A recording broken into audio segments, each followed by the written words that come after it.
حضرات، آج ذوالحجہ کی 25 تاریخ ہے اور ہمارے ہاں کچھ تاریخوں کا جو اختلاف ہے اس کی روح سے ہو سکتا ہے کہ 26 ہو۔ آج سے 1384 برس قبل تقریباً آج کے دن حضرت عمر فاروق رضی اللہ تعالی عنہ پر قاتلانہ حملہ ہوا تھا، اس لیے کہ بعض روایات میں 26 ذی الحجہ کا تعین ہوا ہے اور بعض میں الفاظ یہ آئے ہیں کہ ذوالحجہ کے 4 دن باقی تھے جس دن کے حضرت عمر رضی اللہ تعالی عنہ پر یہ قاتلانہ حملہ ہوا۔ حج سے واپسی کو ابھی چند ہی دن ہوئے تھے اور اسی سفر حج کے دوران حضرت عمر رضی اللہ تعالی عنہ نے ایک موقع پر زمین پر لیٹ کر اور ہاتھ آسمان کی طرف پھیلا کر اللہ سے دعا کی تھی کہ پروردگار، میری ذمہ داریاں بہت بڑھ گئی ہیں، اب میرے اعضاء میں ضعف ہے، میں کمزوری محسوس کر رہا ہوں، رعیت بہت بڑھ گئی ہے جس کی ذمہ داری ہے، تو مجھے تو اپنے پاس بلا لے اور اٹھا لے اس سے پہلے کہ میں اپنی ان ذمہ داریوں کے بارے میں مسئول بن جاؤں اور ان کا حق ادا نہ کر سکوں۔ تو روایات میں آتا ہے کہ اس کے بعد چند ہی دن اس دنیا میں انہوں نے بسر کیے ہیں، اس کے بعد یہ قاتلانہ حملہ ہوا۔ 3 دن آپ زندگی اور موت کی کشمکش میں مبتلا رہے ہیں۔ ابو لولو فیروز ایک مجوسی ایرانی غلام تھا، حضرت مغیرہ ابن شعبہ کا رضی اللہ تعالی عنہ۔ حضرت عمر نے خاص قاعدہ بنایا ہوا تھا، غیر مسلموں کے مدینے میں داخلے پر پابندی تھی۔ حضرت مغیرہ ابن شعبہ نے خاص طور پر سفارش کر کے حضرت عمر سے اجازت حاصل کی ابو لولو فیروز کے لیے کہ اسے مدینے میں آ کر کام کرنے کی اجازت دی جائے، اس لیے کہ وہ بہت سے فنون سے واقف ہے۔ حضرت عمر نے اجازت دے دی۔ چند دنوں کے بعد وہ فریادی بن کر حاضر ہوا حضرت عمر رضی اللہ تعالیٰ عنہ کی خدمت میں کہ میرے آقا جو ہیں حضرت مغیرہ ابن شعبہ رضی اللہ تعالی عنہ، وہ مجھ سے بہت زیادہ ٹیکس وصول کرتے ہیں۔ یعنی یہ معاملہ تھا کہ جو غلام ہوتے تھے وہ اپنا کام کرتے تھے لیکن اپنی آمدنی میں سے ایک حصہ وہ اپنے ان آقاؤں کو دیتے تھے کہ جن کی وہ غلامی میں تھے۔ تو حضرت مغیرہ ابن شعبہ نے جو مقدار مقرر کی 2 درہم روزانہ، اس پر اس نے احتجاج کیا کہ یہ بہت زیادہ ہے۔ حضرت عمر رضی اللہ تعالیٰ عنہ نے اس سے سوال کیا کہ تم کیا کیا کام جانتے ہو؟ جب اس نے گنوائے کہ میں یہ کام جانتا ہوں تو حضرت عمر نے فیصلہ کیا کہ پھر یہ 2 درہم روزانہ زیادہ نہیں۔ اس پر وہ بہت غضبناک ہوا۔ حضرت عمر نے بھی اس سے ایک فرمائش کی کہ میرے لیے ایک ایسی چکی بنا دو جو ہوا سے چلتی ہو اور وہ آٹا پیسے۔ تو اس نے اسی غصے میں یہ کہا کہ ہاں، آپ کے لیے تو میں ایسی چکی بناؤں گا جس کی یاد رہتی دنیا تک باقی رہے۔ اس پر حضرت عمر نے جب وہ چلا گیا تو جو لوگ مجلس میں حاضر تھے ان سے آپ نے فرمایا کہ یہ شخص مجھے قتل کی دھمکی دے گیا ہے۔ لیکن نوٹ کیجئے کہ اسلام نے جو نظام دیا ہے نوع انسانی کو، وہ نظام جو محمد رسول اللہ صلی اللہ علیہ وسلم نے عطا فرمایا، اور جیسا کہ میں نے بارہا عرض کیا ہے کہ اگر اس کو پوری طرح شباب میں دیکھنا ہو، للی ان بلوم جسے کہتے ہیں انگریزی میں، ایک پھول پوری طرح کھل گیا ہو، اگر وہ نظام اس کیفیت میں آپ دیکھنا چاہیں تو وہ در حقیقت خلافت عمر فاروق کا دور ہے رضی اللہ تعالی عنہ۔ وہ تمام خصائص، وہ تمام برکات جو اس نظام میں ہیں، نظام عدل اجتماعی، وہ اپنے نقطۂ عروج پر نظر آتے ہیں حضرت عمر فاروق رضی اللہ تعالی عنہ کے عہد خلافت میں۔ اسی نظام کا ایک پہلو یہ بھی ہے کہ انسان طبعاً آزاد ہے، اس کی آزادی پر کوئی قدغن، کوئی بندش بغیر کسی ثبوت کے نہیں لگائی جا سکتی۔ خود حضور صلی اللہ علیہ وسلم کے زمانے کا ایک واقعہ ہے کہ کسی شخص کو، مدینے کے کسی شخص کو کسی شبہ میں گرفتار کیا گیا۔ حضور خطبہ دے رہے تھے کہ ایک شخص نے کھڑے ہو کر کہا کہ میرے پڑوسی کو کس جرم کی پاداش میں گرفتار کیا گیا۔ حضور نے اعراض فرمایا، اس کی بات کا نوٹس نہیں لیا، دوسری طرف آپ نے رخ کر لیا، وہ ادھر پھر آ گیا، اس نے پھر سوال کیا تو حضور نے فوراً حکم دیا کہ اس کو رہا کر دیا جائے۔ یعنی یہ کہ اگر کوئی ثبوت موجود نہیں ہے تو معلوم ہوا حضور صلی اللہ علیہ وسلم کے اس طرز عمل سے کہ پھر واقعتاً اس کو گرفتار رکھنا، اسیری میں رکھنا، محبوس رکھنا پھر یہ صحیح نہیں ہے، بلکہ اس کو رہا کر دیا جانا چاہیے۔ یہی معاملہ ہمیں نظر آتا ہے اپنی اس آخری تکمیلی شان میں کہ حضرت عمر یقین کے ساتھ یہ بات کہہ رہے ہیں کہ یہ شخص مجھے قتل کی دھمکی دے گیا ہے، اور عمر فاروق رضی اللہ تعالی عنہ کوئی عام انسان نہیں ہے۔ 10 برس سے زائد عرصہ ہو چکا ہے کہ اسلام کی چکی جو چل رہی ہے تو اس کے مرکز جو ہے، اس کے جیسے کہ میں نے مثال دی تھی کہ حضرت علی رضی اللہ تعالی عنہ نے جب ایک موقع پر فارس کے محاذ پر، ایران کے محاذ پر صورتحال کچھ مخدوش ہو گئی تھی تو حضرت عمر نے یہ ارادہ کیا تھا کہ وہ خود محاذ پر جائیں اور مسلمان افواج کی کمان خود کریں، تو حضرت علی نے مخالفت کی تھی اور انہوں نے مشورہ دیا تھا اور یہ الفاظ فرمائے تھے کہ آپ کا اپنی جگہ سے ہل جانا یہ تو پورے اس نظام کے درہم برہم کرنے کا سبب بن سکتا ہے، اور یہی تشبیہ دی تھی کہ چکی اسی وقت تک چلتی ہے جبکہ اس کی وہ کلی اپنی جگہ پر قائم رہے، تو آپ کی مثال تو اس پورے نظام کے لیے اس کلی کسی ہے۔ تو 10 برس تک وہ چکی جو ہے گھوم رہی تھی اسی شخصیت کے گرد، اور کتنے فتوحات کا دائرہ کہاں سے کہاں تک پہنچا تھا، اتنی بڑی کوئی سلطنت اس سے پہلے تاریخ انسانی میں کبھی وجود ہی میں نہیں آئی تھی، لیکن یہ کہ اس کے باوجود کہ اتنی عظیم سلطنت کے ذمہ دار ترین فرد ہیں حضرت عمر، میں حاکم کا لفظ استعمال نہیں کرنا چاہتا اس لیے کہ یہ لفظ بھی ہمارے اس نظام عدل اجتماعی کے ساتھ مناسبت نہیں رکھتا، نہ وہ حاکم تھے نہ حکمران تھے، وہ تو سید القوم خادمہم کی کامل مثال جو ہو سکتی ہے وہ حضرت عمر فاروق ہے رضی اللہ تعالی عنہ، لیکن یہ کہ اس نظام کی ذمہ دار ترین شخصیت ہے حضرت عمر، لیکن انہوں نے اپنے حفاظت کا کوئی اہتمام نہیں کیا، کوئی باڈی گارڈ کا انتظام نہیں کیا، دوسری طرف یہ کہ اس شخص کو قید نہیں کیا، اسے مدینے سے شہر بدر نہیں کیا، بلکہ یہ کہ چونکہ یقین ہے اس بات پر کہ زندگی اور موت اللہ کے ہاتھ میں ہے، لہذا وہ ہمیں نظر آتا ہے کہ ایک طرف توکل اس کی یہ شان ہے، دوسری طرف فراست کا یہ عالم ہے کہ اس کے اس جملے کی بات آپ نے پالی ہے کہ یہ مجھے قتل کی دھمکی دے گیا ہے، تیسری طرف اسلامی نظام میں لوگوں کی آزادی کا جو عالم ہے وہ نمایاں ہو رہا ہے، ایک ایسے شخص کو جس کے بارے میں شک ہے اس کو گرفتار نہیں کیا جا رہا، اس کے خلاف کوئی تعدیبی کارروائی نہیں ہو رہی۔ بہرحال اس شخص نے چند ہی دن کے بعد فجر کی نماز جب حضرت عمر فاروق ادا کرنے کے لیے آگے بڑھے ہیں اور آپ نے نیت باندھی، یہ شخص پہلی صف میں موجود تھا اور اس کا خنجر جو ہے 2 دھاری خنجر، دونوں طرف اس کے جو ہے وہ دھار تھی، اس کو اس نے حضرت عمر رضی اللہ تعالی عنہ پر جو وار کیے تو 6 وار حضرت عمر پر اس نے پے بپے کیے، حضرت عمر گر گئے رضی اللہ تعالی عنہ۔ حضرت عبد الرحمن ابن عوف نے مختصر ترین صورتوں کے ساتھ پھر وہ نماز فجر ادا کروائی۔ نماز کا یہ عالم ہے کہ یہ نہیں ہوا کہ وہ درہم برہم ہو گیا ہو نظام، لیکن یہ کہ چونکہ جیسے کہ میں ابھی یہ لفظ استعمال کر رہا تھا کہ اس وقت جو وہ نظام مملکت تھا یا نظام حکومت تھا اس میں مرکزی حیثیت حضرت عمر فاروق کی تھی رضی اللہ تعالی عنہ، اسی طرح اسلام کے نظام میں یہ اقامت صلاۃ ہے کہ اس کی وہی اہمیت ہے کہ اگرچہ حضرت عمر فاروق زخمی ہو گئے، گر گئے، لیکن جماعت کا نظام تو درہم برہم نہیں ہوا ہے، نماز ادا کی گئی ہے 2 رکعتیں جو ہیں مختصر ترین قرات کے ساتھ۔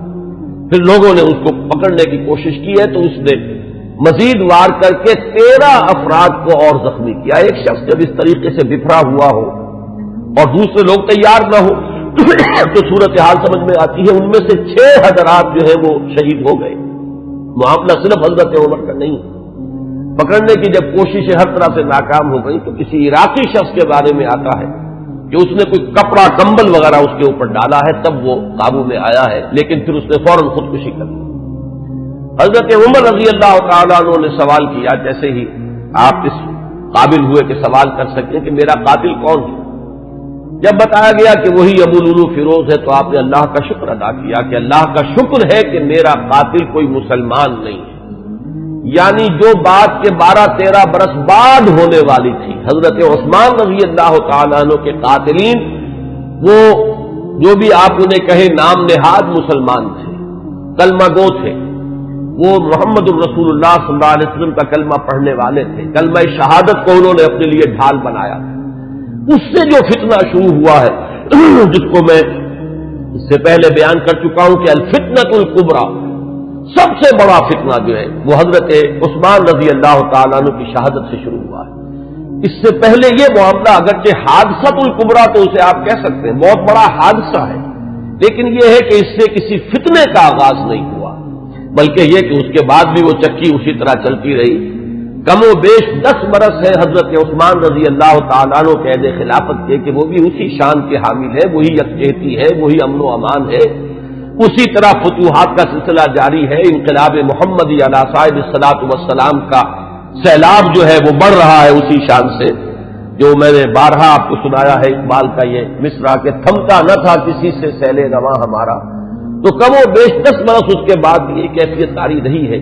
تو اس سے کسی بڑے فتنے کا آغاز نہیں ہوا۔ حضرت عمر رضی اللہ تعالیٰ عنہ پر یہ قاتلانہ حملہ ہوا ہے 26 یا یہ کہ 25، 26، 27 ان میں سے کوئی تاریخ ہوگی، 4 دن بقایا تھے۔ اب اگر 30 کا مہینہ ہو تو اس کی تاریخ اور بن جائے گی، 29 کا ہو تو کچھ بدل جائے گی، تقریباً وہ آج کا دن ہی پڑتا ہے، اور یہ ہے سن 23 ہجری۔ انتقال ہوا ہے تو پھر تدفین جو ہوئی، حضرت صہیب رومی رضی اللہ تعالی عنہ کے بارے میں وصیت تھی کہ وہ میری نماز جنازہ ادا کریں، اس کی امامت کریں، تو یکم محرم الحرام سن 24 ہجری کو تدفین ہوئی ہے۔ تدفین کا یہ واقعہ بھی بڑا اہم ہے، اور آپ سب حضرات کے علم میں ہوگا کہ حضرت عمر نے اپنے صاحبزادے عبداللہ ابن عمر رضی اللہ تعالی عنہما کو بھیجا حضرت عائشہ کی خدمت میں کہ میری بڑی خواہش ہے کہ آپ کے حجرے میں میں دفن ہو جاؤں جہاں محمد الرسول اللہ صلی اللہ علیہ وسلم اور حضرت ابوبکر صدیق رضی اللہ تعالی عنہ مدفون تھے۔ حضرت عائشہ نے فرمایا، اور اس سے جو مقام ان کی نگاہ میں تھا حضرت عمر کا وہ بھی ظاہر ہوتا ہے کہ کس طرح انہوں نے اثار کیا ہے، کس قدر ان کے لیے یہ مرحلہ کٹھن ہوگا فیصلے کا کہ اس حجرے میں صرف ایک قبر کی جگہ اور تھی۔ حضرت عائشہ نے فرمایا ام المومنین رضی اللہ تعالی عنہا کہ یہ جگہ میں نے اپنے لیے مخصوص کی ہوئی تھی، میں چاہتی تھی کہ میں خود یہاں دفن ہوں، اور اس میں کوئی حرج نہیں تھا، اس لیے کہ حضور دفن تھے وہاں، وہ آپ کے شوہر تھے، حضرت ابوبکر دفن تھے، وہ ان کے والد تھے، لیکن میں عمر کو اپنی ذات پر ترجیح دیتی ہوں، لہذا میں اجازت دیتی ہوں کہ حضرت عمر کو وہاں دفن کر دیا جائے۔ جب حضرت عمر کے پاس واپس آئے حضرت عبداللہ ابن عمر، اور آپ نے پوچھا ہے کہ کیا جواب لائے، اور جواب دیا گیا کہ اجازت ہو گئی ہے، تو فرمایا کہ یہ آخری آرزو تھی زندگی کی، اللہ کا شکر ہے کہ وہ پوری ہو گئی۔ یہ جو حادثہ فاجعہ ہے، جہاں تک اس کے تاریخی پس منظر کا تعلق ہے وہ میں نے بارہا بیان کیا ہے، اور وہ در حقیقت سمجھ میں آتا ہے فلسفہ انقلاب کی روشنی میں۔ اگر فلسفہ انقلاب سامنے ہو تو یہ تمام واقعات جو ہے آئسولیٹڈ ایونٹس کی حیثیت سے پھر سامنے نہیں آتے، علیحدہ علیحدہ واقعات اور حوادث نہیں ہے، بلکہ یہ کہ ان کے مابین ایک ربط جو ہے وہ سامنے آ جاتا ہے۔ یہی فرق ہے تاریخ اور فلسفہ تاریخ میں۔ تاریخ اپنی جگہ ایک شعبہ علم ہے، اور فلسفہ تاریخ اپنی جگہ ایک مستقل فن ہے۔ تاریخ میں واقعات جو ہے وہ پیش نظر ہوتے ہیں، اور فلسفہ تاریخ جو ہے وہ ان واقعات کا پس منظر، ان کے اسباب و علل، ان کے عواقب و نتائج، پھر ان کے مابین ربط اور تعلق جو ہے وہ ان کو تلاش کرتا ہے۔ ظاہر بات ہے کہ اس دنیا میں جو حوادث رونما ہوتے ہیں، جو واقعات ہیں، کوئی نہ کوئی ان کے اسباب کا سلسلہ ہوتا ہے، کہ جیسے آپ کو معلوم ہے کہ فساد خون ہے تو پھوڑا کہیں ادھر نکل آیا، کہیں ادھر نکل آیا، کہیں ٹانگ پہ نکل آیا، کہیں بازو پر نکل آیا، تو وہ علیحدہ علیحدہ پھوڑے نظر آتے ہیں، لیکن یہ کہ ایک طبیب جانتا ہے کہ در حقیقت یہ ایک ہی مرض ہے جس کا کہ یہ ظہور ہو رہا ہے، سبب ایک ہے، یہ سلسلہ اندر جو ہے جڑا ہوا ہے۔ تو فلسفہ انقلاب کے حوالے سے جو باتیں میں بارہا عرض کر چکا ہوں، میرا اصل میں آج کا اصل موضوع وہ نہیں ہے۔ میں آج تو اذکار فاروقی رضی اللہ تعالی عنہ، حضرت عمر کی سیرت کے بعض پہلو اور ان کی عظمت کا کچھ بیان کرنا چاہتا ہوں، اور اس کے لیے بھی آج کی میری تقریر جو ہے بالکل مختلف ہوگی کہ میں باضابطہ یہ کتاب لے کر آیا ہوں تاریخ الخلفاء سیوطی کی رحمہ اللہ، اور اس سے میں کچھ احادیث، کچھ روایات پڑھ کر سنانا چاہتا ہوں، تاکہ صرف وہ ایک ہوائی قسم کی بات نہ ہو جو جس کے بارے میں یہ گمان کیا جائے کہ یہ کسی خطیب کی خطابت ہے یا کوئی لفاظی ہے، بلکہ الفاظ سامنے آئیں جو محمد الرسول اللہ صلی اللہ علیہ وسلم نے فرمائے یا جو اور دوسرے صحابہ کرام نے حضرت عمر کی شان میں بیان کیے ہیں۔ تو میں باضابطہ آج وہ عبارتیں آپ کو پڑھ کر سناؤں گا، لیکن اس وقت میں چند منٹوں میں دوہرا دیتا ہوں کہ وہ فلسفہ انقلاب کے حوالے سے بات کیا ہے کہ وہ اگر سامنے ہو تو یہ تمام واقعات جو ہیں بالکل ایک سلسلے کی کڑیاں نظر آئیں گی۔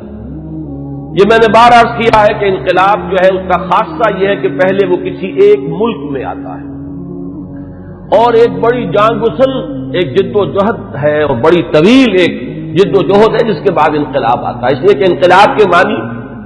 چہروں یا ہاتھوں کا بدلنا نہیں ہے بلکہ نظام کا بدلنا ہے۔ نظام جب بدلتا ہے تو جو سابق نظام کے اندر جن لوگوں کے مفادات وابستہ ہوتے ہیں، جن کا ویسٹڈ انٹرسٹ ہوتا ہے،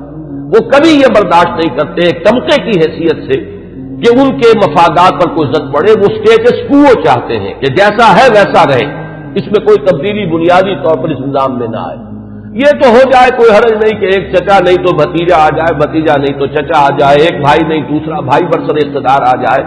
ایک جاگیردار نہیں دوسرا جاگیردار آ جائے، بہرحال وہ اپنا ہی بھائی بند ہے، وہ جاگیرداروں کے مفادات ہی کو پیش نظر رکھے گا،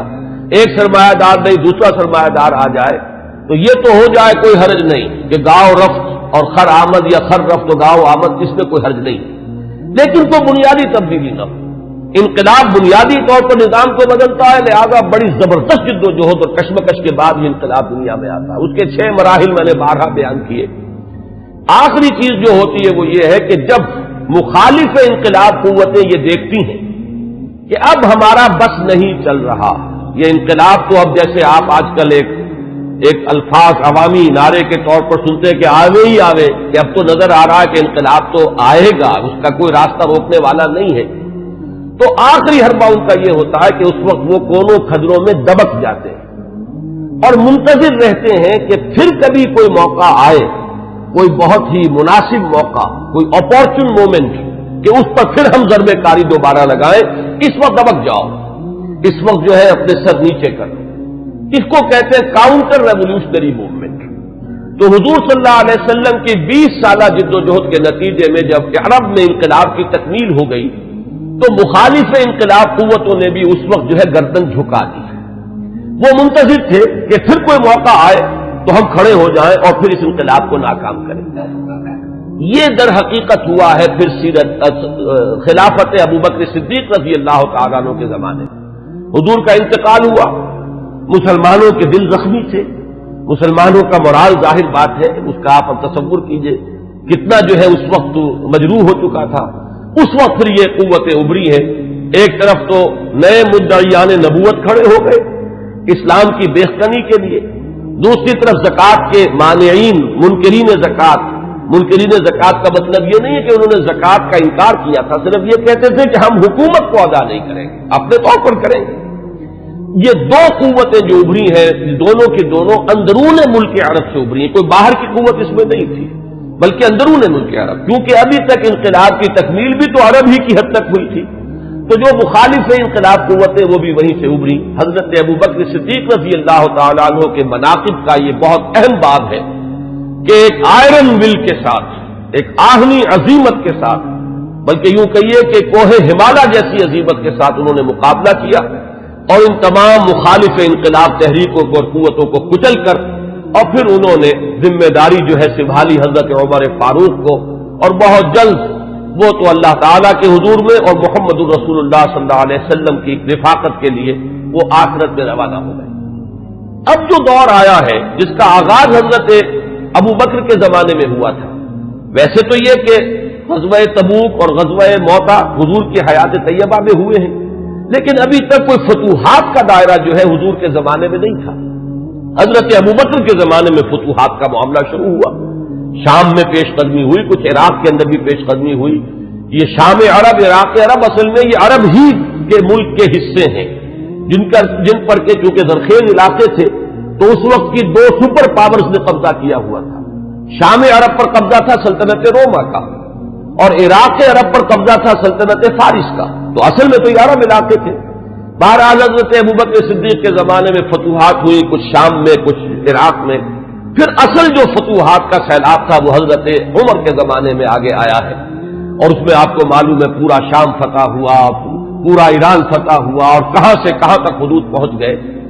اب جو مخالف انقلاب قوتیں ابھری ہیں، ظاہر بات ہے کہ وہ اب بیرون سے تھی۔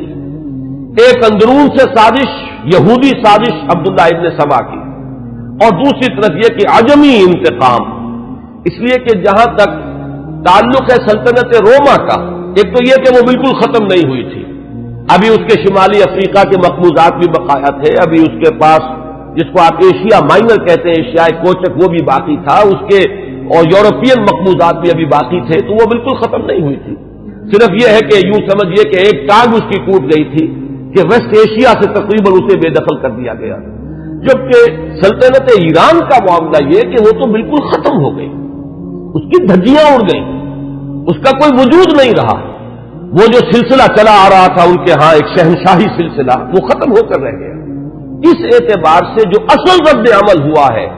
اس مرحلے پر وہ ایران کی طرف سے ہوا ہے۔ ایرانی ویسے بھی شاہ پرست اور نسل پرست لوگ ہیں، ان کے اندر اپنی نسل کی برتری کا اور عربوں کی تحقیر کا جذبہ جو ہے یہ ہمیشہ سے پایا جاتا ہے کہ عربوں کو وہ کچھ تسلیم کرنے کو تیار ہی نہیں تھے۔ اب جب حضرت عمر کے ہاتھوں یہ معاملہ ہوا اور سلطنت کسریٰ جو ہے پارا پارا ہو گئی اور اس کا سلسلہ ختم ہو گیا، تو در حقیقت اب دوسرا انتقام جو ہے وہ آیا ہے یہ باہر سے۔ اور یہ جو معاملہ تھا حضرت عمر کی شہادت کا، یہ کوئی آئسولیٹڈ فیکٹ نہیں ہے، آئسولیٹڈ ایونٹ نہیں ہے، اگرچہ جیسے اس کو میں نے بیان کیا واقعات تو یہی ہیں، اس سے زیادہ جو ہے اس کا کوئی ثبوت تو تاریخ کے اندر جو ہے ہمیں نہیں مل سکے گا، لیکن یہ ہے کہ یہ سب کو معلوم ہے کہ جو گورنر تھا ایک ایرانی، وہ اس کی پشت پر تھا، اور اس گورنر ہی کی شہ پر اس نے یہ سارا اقدام کیا ہے، اور مجوسی تھا، ایرانی تھا، اس نے انتقام لیا ہے حضرت عمر فاروق رضی اللہ تعالی عنہ سے۔ اس کے بعد یہ بات آگے بڑھی، اور جیسا کہ میں نے عرض کیا کہ پھر یہودی سازش بھی جب سامنے آئی ہے، اور پھر یہودی سازش اور عجمی انتقام، یہ دونوں نے مل کر پھر وہ شکل اختیار کی ہے کہ جو الفتنۃ الکبریٰ حضرت عثمان رضی اللہ تعالیٰ عنہ کی شہادت جو جس کا نتیجہ نکلی۔ تو اگر اس کو آپ سمجھیں گے تو یہ بالکل سمجھ میں آنے والی بات ہے، یہ کوئی ایسا نہیں ہے کہ کوئی بالکل ہی یعنی انوکھی باتیں ہو، بلکہ یہ سمجھ میں آنے والی باتیں ہیں، تاریخ کے یہ حقائق ہیں، ان اصولوں کو سامنے رکھا جائے تو ہر چیز اپنے صحیح پرسپیکٹو میں نظر آ جاتی ہے۔ لیکن جیسا کہ میں نے عرض کیا، میں آج اس سلسلے میں کچھ زیادہ عرض نہیں کرنا چاہتا، میں یہ چاہتا ہوں کہ حضرت عمر کے مناقب میں آج آپ کو باضابطہ کچھ روایات پڑھ کر سناؤں اور ان کے ترجمے کے حوالے سے بات آپ کے سامنے رکھوں۔ سب سے پہلی بات ان کی شخصیت کے ضمن میں یہ ہے کہ اگرچہ ایک روایت تو یہ بھی ملتی ہے، علامہ ذہبی نے یہ رائے ظاہر کی ہے کہ حضرت عمر جب ایمان لائے ہیں تو ان کی عمر 27 برس تھی رضی اللہ تعالی عنہ، لیکن یہ کہ غالباً انہیں مغالطہ ہوا ہے۔ امام نووی رحمہ اللہ نے جو کچھ لکھا ہے وہ میں پڑھ کر سنا رہا ہوں۔ ولد عمر بعد الفیل ب13 سنہ، حضرت عمر رضی اللہ تعالیٰ عنہ کی ولادت ہوئی ہے عام فیل کے 13 سال بعد۔ یہ آپ کو معلوم ہوگا کہ عام الفیل جو ہے، جس سال کے ابرہہ نے حملہ کیا تھا خانہ کعبہ پر، وہ آیا تھا لے کر مکے پر چڑھائی کے لیے، اپنے ہاتھیوں کے ساتھ اپنا ایک لشکر جرار لے کر آیا تھا، اسی سال حضور کی ولادت باسعادت ہوئی۔ 13 برس بعد حضرت عمر کی ولادت ہے، گویا کہ جب آفتاب نبوت طلوع ہوا ہے، یعنی جب کہ وحی کا آغاز ہوا ہے، تو حضرت عمر رضی اللہ تعالیٰ عنہ کی عمر 27 برس تھی۔ اور چھٹے سال، اس پہ بالکل اتفاق ہے کہ چھٹے سال نبوت میں، یعنی جبکہ حضور صلی اللہ علیہ وسلم کو آغاز وحی کو آپ پر 6 برس ہو چکے تھے، اس سال یہ ایمان لائے، اس میں کسی اختلاف کی گنجائش نہیں ہے، بلکہ یہ کہ حضرت حمزہ رضی اللہ تعالیٰ عنہ کا بھی کیونکہ سال ایمان لانے کا سال وہی ہے، لہذا اس میں ذرا سا مجھے آج تحقیق کرنی پڑی تو معلوم ہوا کہ حضرت حمزہ پہلے ایمان لائے ہیں، حضرت عمر بعد میں، فرق جو ہے وہ صرف 3 دن کا ہے، حضرت حمزہ 3 دن قبل ایمان لائے ہیں اور حضرت عمر رضی اللہ تعالی عنہ یہ 3 دن کے بعد ایمان لائے ہیں۔ تو جس وقت وہ ایمان لائے ہیں اس کا مطلب یہ ہے کہ 33 برس عمر تھی حضرت عمر رضی اللہ تعالی عنہ کی، اور جب آپ کا انتقال ہوا ہے، شہادت ہوئی ہے، تو 63 برس عمر تھی، اور یہ وہی عمر ہے جس میں کہ حضور صلی اللہ علیہ وسلم کا انتقال ہوا اور حضرت ابوبکر کا انتقال ہوا، یعنی جو قرب اور اعتبارات سے ہے، صاحبین کو، شیخین کو، جو بھی آپ انہیں کہیں، حضرت ابوبکر حضرت عمر رضی اللہ تعالی عنہما، ان دونوں کی جو مشابہتیں حضور کے ساتھ ہیں وہ اس پہلو سے بھی ہیں کہ اس دنیاوی زندگی جو ہے اس کا کی وہی مقدار ہے، اتنے ہی عرصے حضور اس دنیا میں رہے ہیں، اس حیات دنیاوی میں، اور اتنے ہی عرصے حضرت ابوبکر اور حضرت عمر رضی اللہ تعالی عنہما۔ اس کے بعد چند الفاظ جو امام نبوی کے ہیں وہ میں آپ کو پڑھ کر سنا رہا ہوں۔ وَكَانَ مِنْ أَشْرَافِ قُرَيْشِ، قریش کے انتہائی جو باعزت گھرانے ہیں ان میں سے ان کا تعلق ہے، یہ بنو عدی سے تعلق رکھتے تھے، اور 8ویں پشت میں حضور کے ساتھ سلسلہ نسب حضرت عمر فاروق رضی اللہ تعالیٰ عنہ کا مل جاتا ہے۔ وَإِلَيْهِ كَانَتِ السِّفَارَةُ فِي الْجَاهِلِيَّةِ، اب ان کا جو مقام جاہلیت میں تھا، اس میں بھی سمجھیے ایام جاہلیت سے مراد ہے اسلام لانے سے پہلے جو ان کا مقام اپنے اس نظام میں تھا جو قبائلی نظام تھا عرب کے اندر، قریش میں ان کی حیثیت کیا تھی؟ تو وَإِلَيْهِ كَانَتِ السِّفَارَةُ فِي الْجَاهِلِيَّةِ كَانَتْ قُرَيْشُ إِذَا وَقَعَتِ الْحَرْبُ بَيْنَهُمْ أَوْ بَيْنَهُمْ وَبَيْنَ غَيْرِهِمْ بَعَثُوا سَفِيرًا أَيْ رَسُولًا وَإِذَا نَافَرَهُمْ مُنَافِرٌ أَوْ فَاخَرَهُمْ مُفَاخِرٌ بَعَثُوهُ مُنَافِرًا أَوْ مُفَاخِرًا۔ اب یہ قبائلی زندگی کا پورا نقشہ اس عبارت میں آ گیا ہے کہ جہاں کہیں کوئی جنگ ہوتی تھی، جھگڑا ہوتا تھا قریش کا خود اپنے اندر دو گھرانوں کے مابین، یا قریش کا بحیثیت قبیلہ کسی دوسرے قبیلے سے، تو حضرت عمر کو سفیر کی حیثیت سے بھیجا جاتا تھا، یہ ان کا مقام ہے۔ اور اگر کہیں کوئی مفاخرت ہو جاتی تھی، کہیں کسی بڑے شاعر اور خطیب نے کھڑے ہو کر وہ اپنے قبیلے کے جو ہے مفاخر بیان کیے، تو وہاں پر پھر مقابلے کے لیے بھی، اس تفاخر کے لیے بھی حضرت عمر کو بھیجا جاتا تھا، تو یہ ان کا مقام اپنی اس زندگی میں تھا۔ یہیں پر نوٹ کر لیجئے کہ حضرت ابوبکر صدیق رضی اللہ تعالیٰ عنہ کے بارے میں بھی میں نے آپ کو بتایا کہ اسلام لانے سے قبل قریش میں ان کا یہ مقام تھا کہ دیت کے فیصلے وہ کرتے تھے۔ قبائلی زندگی میں سب سے زیادہ نازک معاملہ ہوتا ہے مقدمات قتل کا فیصلہ، اور ظاہر بات ہے کہ اگر کہیں اپنے گھرانوں کے اندر ہی قتل کا معاملہ ہو گیا ہے تو جان کے بدلے جان کے بجائے اس میں کوشش کی جاتی تھی کہ جو بھی خون بہا ہے وہ دے کر تو جو قاتل ہے کیونکہ اپنے ہی قبیلے کا فرد ہے اس کی جان بچائی جائے۔ اب اس میں تعین کرنا کہ کتنا خون بہا ہو، یہ کام جو ہے حضرت ابوبکر رضی اللہ تعالیٰ عنہ کے سپرد تھا، تو اس سے بھی اندازہ ہوتا ہے کہ ان کا مقام اپنے اس نظام میں جو پہلے سے قائم تھا وہ کیا تھا۔ بالکل اسی طرح کا معاملہ جو ہے وہ حضرت عمر رضی اللہ تعالیٰ عنہ کا۔ حضرت عمر کے اسلام کے بارے میں بہت سی روایات آپ نے سنی ہوں گی، اور میں بھی پہلے کئی مرتبہ بیان کر چکا ہوں۔ میں نے جو اس دور میں مزید مطالعہ کیا تو معلوم ہوا کہ بعض روایات اور بھی ہیں کہ جس سے یہ اندازہ ہوتا ہے کہ جو ان کی ہمشیرہ اور بہنوئی حضرت فاطمہ بنت خطاب اور حضرت سعید ابن زید رضی اللہ تعالی عنہما، ان کے ساتھ جو واقعہ ہوا، اندازہ ایسا ہوتا ہے کہ وہ در حقیقت وہ آخری ضرب تھی جو حضرت عمر کے دل پر لگی ہے۔ اس سے پہلے بھی بعض مواقع پر کچھ ایسے ان کے ساتھ واقعات پیش آ چکے تھے کہ جس سے ان کے دل کے اندر ایک کشمکش جو ہے وہ شروع ہو چکی تھی۔ مثلا بعض روایات میں آتا ہے کہ ایک مرتبہ حضور صلی اللہ علیہ وسلم جب آ رہے تھے خانہ کعبہ کی طرف تو حضرت عمر نے بھی پیچھا کیا، اور وہ مخالفانہ انداز میں پیچھا کیا، لیکن حضور پہلے پہنچ چکے تھے، آپ نے نماز کے لیے نیت باندھ لی تھی، تو اب حضرت عمر جو ہے خاموشی سے سنتے رہے قرآن مجید، اور اس کا ان کے دل پر ایک اثر ہوا۔ انہوں نے اپنے دل میں کہا کہ یہ شخص بہت بڑا شاعر ہے۔ واقعہ یہ کہ یہ کلام جو یہ پڑھ رہا ہے اس وقت یہ تو بہت ہی اعلیٰ کلام ہے، بہت اونچا کلام ہے۔ تو معلوم یہ ہوا کہ کہیں نہ کہیں وہ جو ہے بیج وہ پڑ رہا تھا۔ اسی طرح ایک رات کے وقت ایسا ہوا ہے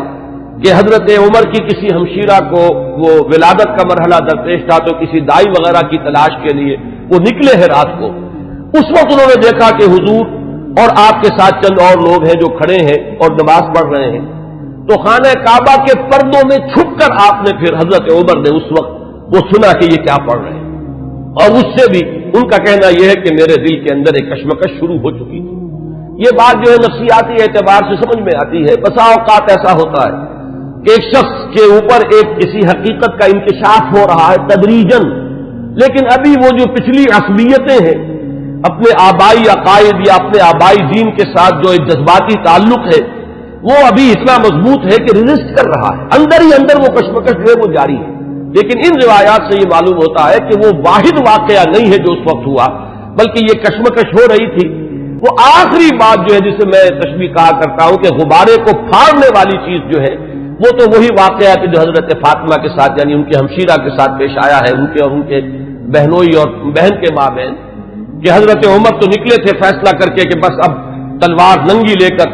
کہ حضور کا میں خاتمہ کر کے گھر واپس آؤں گا اور جو ہونا ہے ہو لے،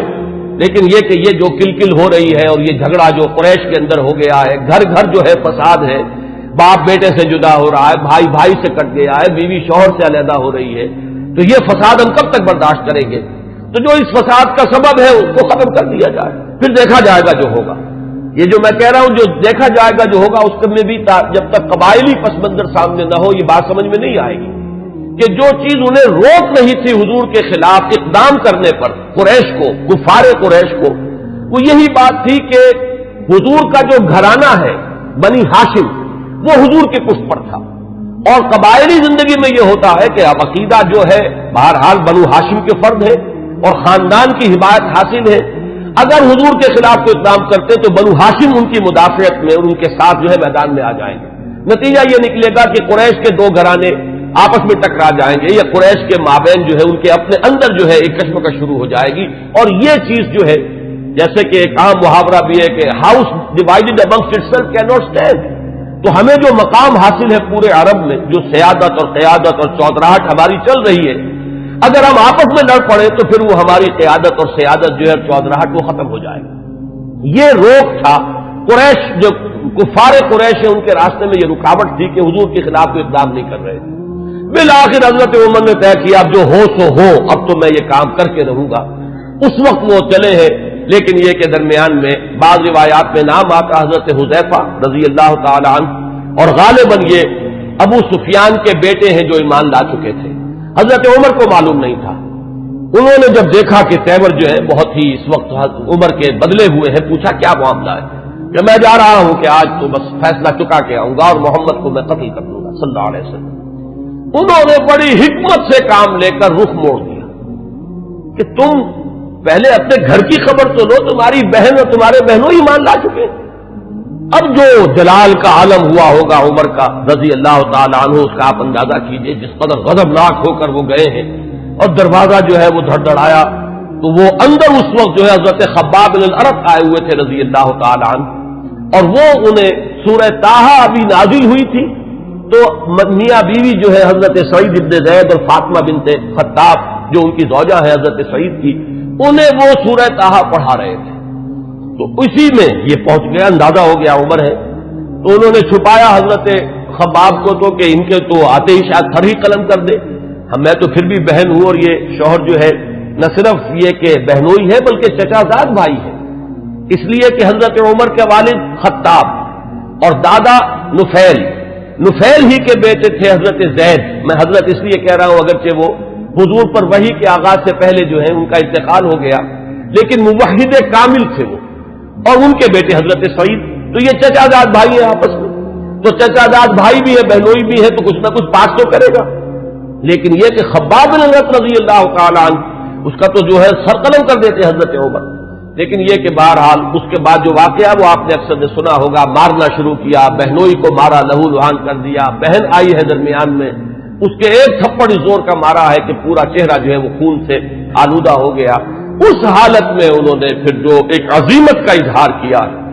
کہ عمر چاہے تم ہمیں جان سے مار دو، لیکن یہ کہ اب یہ دین جو ہم نے اختیار کیا ہے، جس حق کا دامن ہم نے تھاما ہے، اب ہم اسے اپنے ہاتھ سے دینے کے لیے تیار نہیں۔ اس وقت اصل میں وہ آخری ضرب جس کو میں کہتا ہوں، وہ آخری ضرب اس وقت لگی ہے حضرت عمر کے دل پر، اور انہوں نے پھر یہ پوچھا کہ کیا پڑھ رہے تھے، مجھے بتاؤ تم وہ کلام کون سا ہے۔ اب حضرت فاطمہ کی جرأت دیکھیے رضی اللہ تعالی عنہ، ان کا کہ نہیں تم نجس ہو، مشرک ہو، پہلے تم پاک ہو تب لا یمسہ الا المطہرون۔ ان روایات میں یہ الفاظ آئے ہیں کہ استدلال کیا ہے اسی آیت سے حضرت فاطمہ نے کہ یہ کلام وہ کلام ہے سورہ واقعہ میں جو آیات آئی ہیں کہ انہ لقرآن کریم فی کتاب مکنون لا یمسہ الا المطہرون، اسے ہاتھ نہیں لگا سکتے۔ تو وہ صحیفے تھے اور آگ سے تھے کچھ جن پر لکھی ہوئی تھی سورہ طٰہٰ، انہوں نے غسل کیا اور پھر وہ جیسے جیسے پڑھتے گئے معلوم ہوا کہ وہ حجابات جو رہے سہے تھے وہ بھی اترتے چلے گئے، تانا بانا جو ہے دل دھلتا چلا گیا، اور وہ پھر اس کے بعد حاضر ہوئے ہیں تو دروازے پر بیت ارقم میں جہاں حضور اس وقت مقیم تھے، دروازے پر حضرت حمزہ کا نام بھی آتا ہے کہ حضرت حمزہ بھی وہاں پہرے پر تھے جبکہ حضرت عمر پہنچے ہیں، لیکن یہ کہ پھر وہ ایمان لائے۔ تو یہ واقعہ جو ہے اور حضرت عمر کے مزاج کے بارے میں، یہ صدیقین اور شہداء اور ان کے خاص مزاج، یہ میں تفصیلاً پہلے بیان کر چکا ہوں، اس لیے اسے نہیں دہرا رہا۔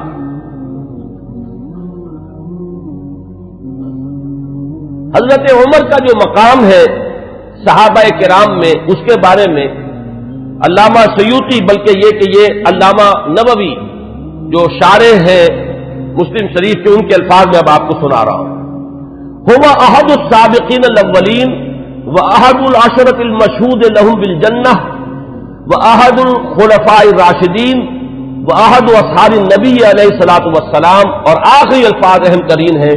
واحد کبار علماء الصحابۃ والزہادہم۔ باقی چیزیں تو آپ کے علم میں ہیں، سابقون الاولون میں سے ہیں۔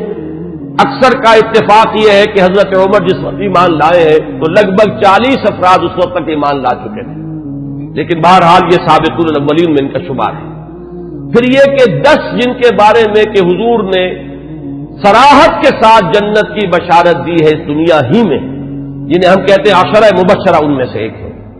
پھر خلفائے راشدین میں ان کا شمار ہے بالاتفاق۔ اب اہل تشیع کا معاملہ میں اسے خارج کر رہا ہوں، لیکن یہ کہ اہل سنت کے نزدیک۔ پھر یہ کہ حضور صلی اللہ علیہ وسلم کے ساتھ جو رشتہ ہے، حضرت حفصہ رضی اللہ تعالی عنہا ام المومنین، یہ ان کی صاحبزادی ہے۔ آخری الفاظ ان کی طرف میں نے توجہ دلائی، وہ کیا ہے کہ احد کبار علماء صحابۃ والزہادہم،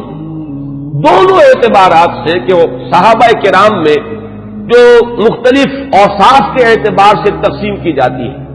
مثلا بعض فقہائے صحابہ، علماء صحابہ، وہ صحابہ کے جن کو علم سے، تفقہ سے،